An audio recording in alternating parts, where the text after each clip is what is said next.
Hi friends, எப்படி இருக்கிறீங்க? எல்லோரும் சுகமாக இருக்கிறீங்களா? நாங்கள் நல்லா சுகமாக இருக்கிறோம்.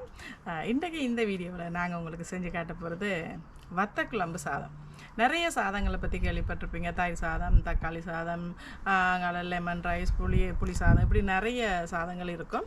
இதில் இந்த வத்த குழம்பு சாதம் வந்து very very tasty, simple and sweet. டக்குன்னு அதை செஞ்சிடலாம். அதே நேரத்தில் அது நல்ல டேஸ்டான ஒரு ரைஸ் அது. அதனால் அந்த ரைஸை வந்து உங்களுக்கு சொல்ல வேணுமென்றதுக்காக தான் நாங்கள் இந்த ப்ளாக் செய்கிறோம். அதுக்கு முதல்ல எங்களுடைய சேனலுக்கு வந்து நீங்கள் புதியவர்களாக இருந்தால் எங்களுடைய சேனலை வந்து சப்ஸ்கிரைப் பண்ணுங்கள்.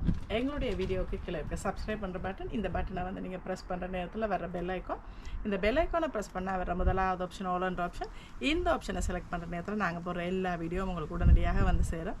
நாங்கள் இப்போ வீடியோக்குள்ளே போகலாம். இப்போ இந்த சாதத்துக்கு தேவையான பொருட்கள் என்னென்னு நான் இங்கே எடுத்து வச்சுருக்கிறேன் பாருங்கள். இதில் வந்து நான் எடுத்து வச்சுருக்கிறது மல்லித்தூள், நல்லா ஃப்ரெஷ்ஷான கருவேப்பமில்லை, அதோட மஞ்சள் தூள், இங்கே மிளகாத்தூள். இந்த மிளகாத்தூள் வந்து நீங்கள் வீட்டில் யூஸ் பண்ணுற மிளகாத்தூள், அந்த மிளகாத்தூள் தான் நானே ஃப்ரெஷ்ஷாக அரைச்ச தூள் இது. அதோட தனி மிளகாத்தூளும் எடுத்துக்கொள்ளுங்க. அதுக்கு பிறகு கொஞ்சம் உப்பு, இங்கே தாளிக்கிறதுக்கு கொஞ்சம் சின்ன வெங்காயம், அதோட கார்லிக், இங்கே வந்து மணத்தக்காளி வத்தல் எடுத்துருக்கிறேன். இது வந்து வடகம். இந்த வடகம் வந்து நானே செஞ்சது. இந்த வடகம் இது தாளிக்கிற வடகம். இந்த வடகம் எப்படி செய்கிறேன்னு நான் உங்களுக்கு அதை பிறகு சொல்கிறேன். இதோட ஒரு கல் வெல்லம் எடுத்துருக்கிறேன். எண்ணெய் வந்து நான் ரப்சீட் ஆயில் யூஸ் பண்ணுறதுனால ரப்சீட் ஆயில் எடுத்துருக்கிறேன். நான் அதோட கொஞ்சம் நல்லெண்ணெய் எடுத்துருக்கிறேன். மெயினான இன்க்ரீடியன்ட் வந்து புளி. இவ்வளவு வச்சுருந்தான் இந்த சாதத்தை நாங்கள் செய்ய போகிறோம். இதை எப்படி செய்கிறதுன்னு பார்ப்போம். முதல்ல வந்து இது ஃப்ரெஷ்ஷாக இதை எடுத்துக்கொள்ளணும். நான் கரைச்சி வச்சுருக்கிற புளியை வந்து இதுக்குள்ளே ஊற்றுறேன். இந்த புளி வந்து நான் நியர்லி ஒரு 2 ஹவர்ஸுக்கு ஊற வச்சேன். நான் இந்த புளி நல்ல திக்காக இருக்க வேணும். இந்த புளி அந்த புளிக்குள்ளேயே வந்து நல்ல ஃப்ரெஷ்ஷான கறி லீஃபை போட்டுக்கொள்ளுங்க. நல்லா ஃப்ரெஷ்ஷான கறி லீஃப் கொஞ்சம், அதோட மல்லித்தூள் நான் ஒரு 1.5 கரண்டி எடுத்துருக்கிறேன் மல்லித்தூள். அதுக்கு பிறகு இங்கே மஞ்சள் தூள், கொஞ்சம் கூட மஞ்சள் தூள் போடாமல் ஒரு 1/4 ஸ்பூன் மஞ்சள் தூள். அதோட கூட மிளகாத்தூள் இது மல்லி, செத்தல், மஞ்சள் இதெல்லாம் வந்து அரைச்சி எடுத்துருக்குறோம். நாங்கள் வீட்டில் செய்கிறது, அதே நேரத்தில் கடையில் வாங்குறதுனாலும் ஓகே.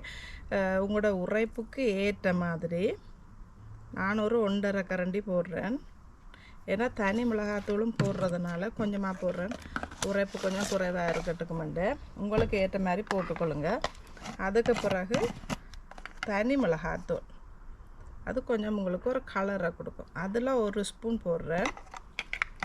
அதுக்கு பிறகு உப்பு, தேவையான அளவுக்கு உப்பு. பிறகு உப்பு வந்து காணாமல் வந்ததுன்னா பார்த்துட்டு போடலாம். உப்பு ஒரு கொஞ்சமாக போட்டுக்கொள்ளுங்க. அதோட ஒரு சின்ன துண்டு வெல்லம், இவ்வளவு தான் போட்டிருக்கிறேன். இவ்வளவும் போட்டு நல்லா இதை மிக்ஸ் பண்ணிவிட்டு, இப்போ பார்த்திங்கன்னா இந்த புளி வந்து நல்லா திக்காக இருக்குது எங்களுக்கு. அப்போ ஒரு கொஞ்சமாக தண்ணி விட்டு அந்த புளியை வந்து கரைக்கலாம். தண்ணியை வந்து கூட விட்டுறாதீங்க, கொஞ்சம் கொஞ்சமாக பார்த்து தான் விட வேணும். பார்த்தீங்களா, நல்ல ஒரு எல்லாம் வந்து சேர்ற மாதிரி பார்த்துக்கொள்ளுங்க. நான் ஒரு கொஞ்சம் கொஞ்சமாக தான் விடுகிறேன். எடுத்த வாக்கிலே அப்படியே படபடன்னு தண்ணியை ஊற்றி விட்டுறாதீங்க. அப்புறம் அது கொஞ்சம் கூட லிக்விடிட்டியாக ஆயிரும். அதனால் கொஞ்சம் கொஞ்சமாக பார்த்து விடுங்க. அது நல்ல ஒரு டேஸ்டான ஒரு சாப்பாடு இந்த வத்த குழம்பு சாதம். இதை வந்து மறக்காமல் ஒரு தடவை ட்ரை பண்ணி பாருங்கள். இப்போ இதெல்லாம் வந்து நாங்கள் அந்த கூட்டி எடுத்துட்டோம்.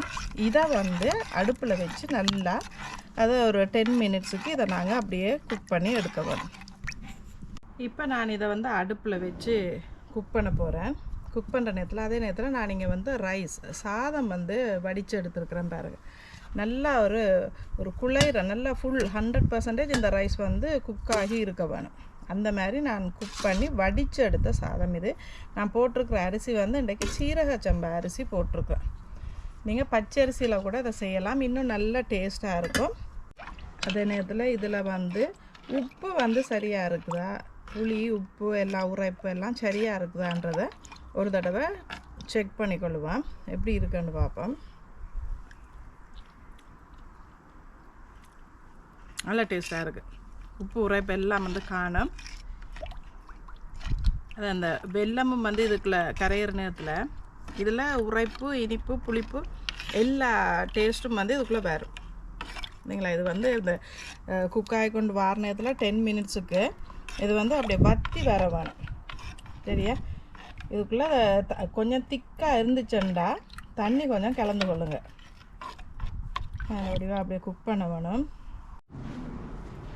இப்போ அடுப்பு நல்லா எரியுது. ஒரு தடவை வெப்பம் இது சட்டியை.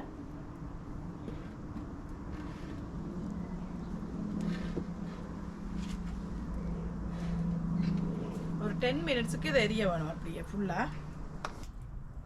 இப்போ இது நல்லா திக்காக வந்துட்டு பாருங்கள். இந்தளவு திக்காக வந்தால் போதும். இது நல்லா சலசலன்னு கொதித்து நல்லா திக்காக வரணும். ஒரு 10 மினிட்ஸுக்கு இதை அப்படியே விடுற நேரத்தில் அந்த திக்னஸ் வந்துடும். இதுக்குள்ளே நாங்கள் போடுற இந்த மல்லித்தூள் வந்து இதை திக்னஸ் ஆக்கும் சரிங்களா. இதுக்கு பிறகு இந்த சட்டியை எடுத்து வச்சுட்டு நாங்கள் இன்னொரு சட்டி வச்சு அதுக்குள்ளே கார்லிக் அண்ட் ஆனியன் சின்ன வெங்காயமும் பூண்டு இது ரெண்டையும் போட்டு நாங்கள் வதக்க வேணும். அதை செய்வோம். இப்போ இந்த சட்டியை மாற்றிட்டு அடுத்த சட்டி வச்சு அதை தாளிப்போம். இப்போ நான் இந்த சட்டியை அடுப்பில் வச்சுட்டேன் பாருங்கள். வச்சுட்டு அதுக்குள்ளே நான் இப்போ ரெப்சீட் ஆயில் யூஸ் பண்ணுறேன். அதனால் ரெப்சீட் ஆயில் கொஞ்சம் ஊற்றுறேன். நீங்கள் நார்மலான ஆயில் எந்த ஆயில் யூஸ் பண்ணுறீங்களோ அந்த ஆயில் போடலாம். நான் இந்த ஆயில் யூஸ் பண்ணுறதுனால இதை போட்டிருக்கிறேன். அதோட கூட கொஞ்சமாக நல்லெண்ணெய். இது ரெண்டு தான். நல்லெண்ணெய் கூட போடுறதில்ல, ஒரு கொஞ்சமாக இந்த ரெண்டு எண்ணெயும் விட்டு இந்த எண்ணெய் கொஞ்சம் சூடானோடனே இதுக்குள்ளே உள்ளியும் சின்ன வெங்காயமும் போட்டு வதக்க போகிறோம். இப்போ நாங்கள் இந்த சின்ன வெங்காயம் வெட்டி வச்சுருக்கோம். அந்த சின்ன வெங்காயத்தை போடுறோம். அதோட கூட பூண்டு. நீங்கள் பூண்டு எவ்வளவும் போட்டுக்கொள்ளலாம். பூண்டு நிறைய போட்டாலும் அது ஒரு பிரச்சனையும் இல்லை. இது ரெண்டு நல்லா வதங்கி வர வேணும். இந்த பூண்டும் சின்ன வெங்காயம்.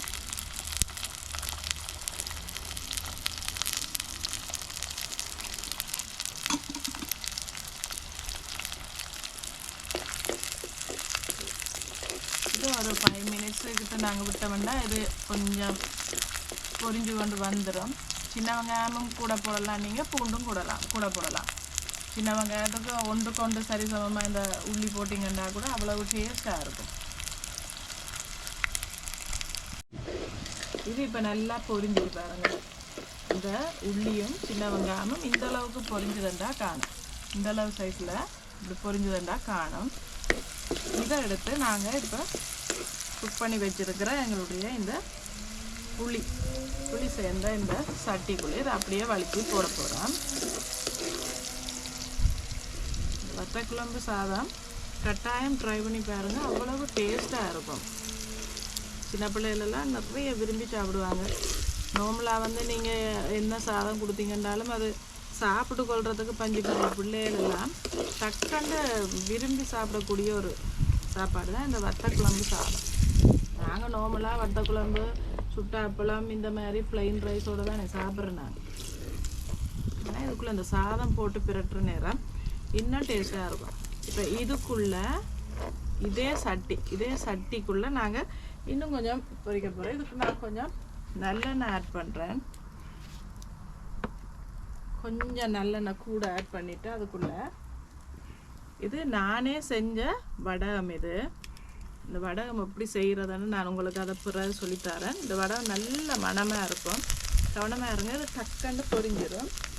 அதே நேரத்தில் இது மணத்தக்காளி, நல்லா ட்ரை பண்ணியிருக்கிற மணத்தக்காளி. அது ரெண்டையும் ஒரு தடவை மிக்ஸ் பண்ணிவிட்டு அதுக்குள்ளே நான் குத்தி வச்சிருக்கிற உள்ளி கார்லிக் இதை நான் உரல்ல குத்தி வச்சிருக்கிறேன். அதையும் போட்டு எல்லாத்தையும் ஒரு தடவை ஃப்ரை பண்ணுவேன். இது நல்ல மணம், நல்ல ஒரு குட் ஸ்மெல்ல கொடுக்கும். அப்படி ஒரு தடவை ஃப்ரை பண்ணுவாங்க. ஃப்ரை பண்ணிவிட்டு இந்த ஃப்ரை பண்ணினதையும் வந்து இந்த எங்களுடைய இந்த புளி இதுக்குள்ளே வந்து அப்படியே கொட்டி எல்லாத்தையும் சேர்த்து குக் பண்ணுவோம்.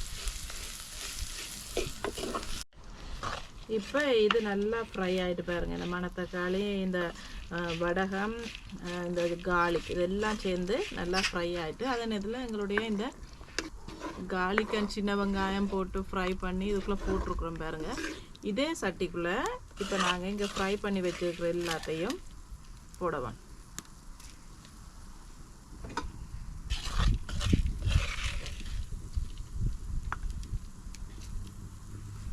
ஃப்ரை பண்ணி வச்சுருக்கிற இந்த மணத்தக்காளி வத்தலை இதுக்குள்ளே அப்படியே போட்டு பிரட்டுறோம்.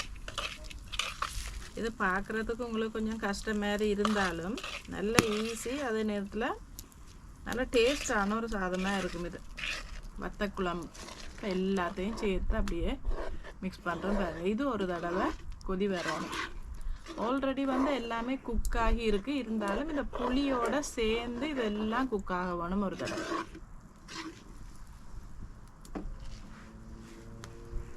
கொஞ்சம் பபிள் வர அளவுக்கு இது வந்து குக் ஆகிட்டா சரி. இந்த நேரத்தில் உப்போட அளவையும் பார்த்துக்கொள்ளுங்க. உப்பு உரைப்பு எல்லாம் வந்து சரியாக இருக்காண்டு ஒரு தடவை உப்போட அளவையும் பார்த்துக்கொள்ளுங்க.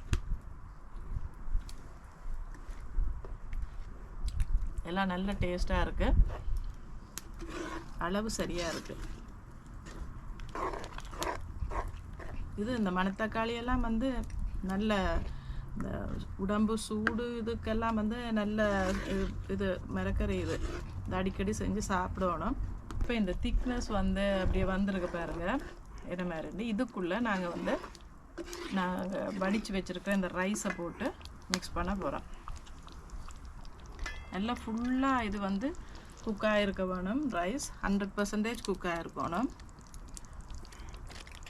நான் ஒரு கொஞ்சமாக தான் ரைஸை போட்டு பிரட்டுறேன். என்னடா காணாமல் போயிட்டு வந்தாண்டு நீங்கள் வேணுமெண்டா ரைஸுக்குள்ளே இதை போட்டு கூட பிரட்டி கொள்ளலாம். இது அடுத்த நாளும் வச்சு சாப்பிடக்கூடிய மாதிரி இருக்கும். கொஞ்சம் தண்ணியாக இருக்குது, அதனால் நம்ம இன்னும் கொஞ்சம் ரைஸை போடலாம். இதுக்குள்ளே இன்னும் ஒரே ஒரு கரண்டி போட்டு பார்ப்போம்.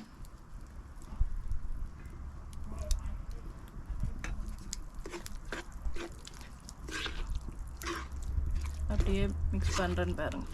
இந்த ஒரு கட்டியும் இல்லாமல் அப்படி செஞ்சு விட்டு அப்படியே மிக்ஸ் பண்ணுறேன். கொஞ்சம் இது இந்த தண்ணித்தன்மையாக தான் இருக்கும். இன்னொரு ஹாஃப் கரண்டி போடுவான்.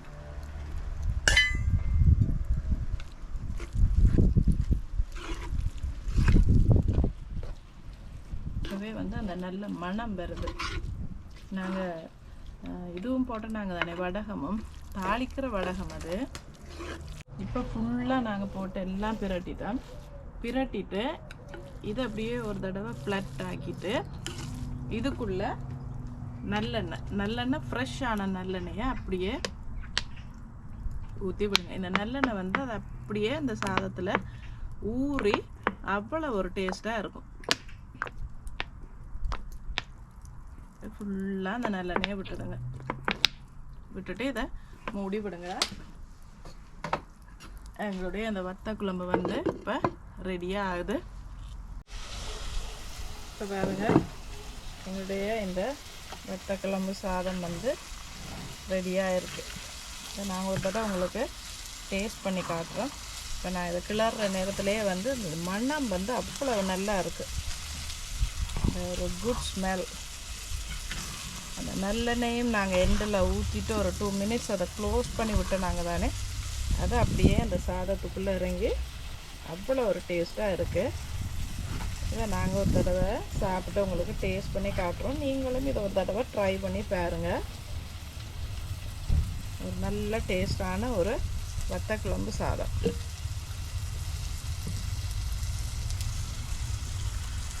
இப்போ இந்த வத்த குழம்பு சாதம் செஞ்சு முடிச்சிட்டோம். இப்போ ஒரு தடவை போட்டு சாப்பிட்டு பார்ப்போம். நல்லா சுட இருக்குது பாருங்க, எப்படி இருக்கான்னு பார்ப்போம்.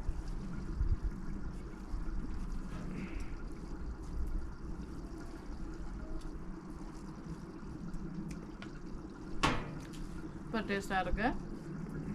இந்த கார்லிக்கெல்லாம் பாருங்க நல்ல வடிவாக புரிஞ்சிருக்கு. இந்த கார்லிக்கையும் வச்சு சாப்பிட்டு பார்ப்போம் எப்படி இருக்குது.